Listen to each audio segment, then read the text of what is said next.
guys, it's time to do another showcase.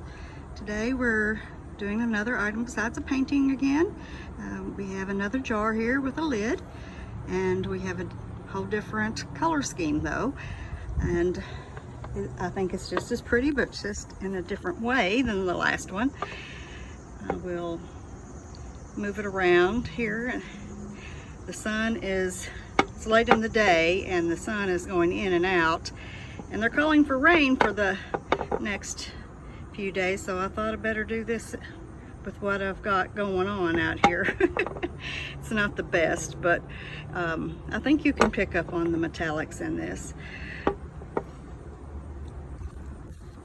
It's been sealed with a clear gloss top coat, so the paint is protected and will last.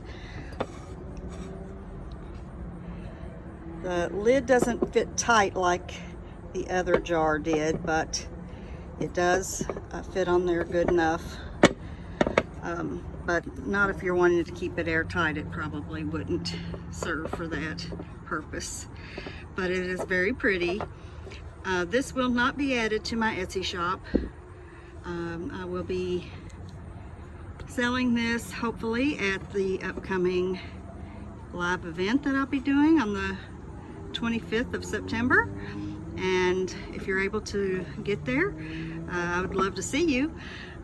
As you see, I've got some paint on me, so I'm also in the middle of getting ready to do a paint party, so I hope I'll see you guys there. For now, I'm going to say farewell and enjoy the rest of your day. Bye-bye.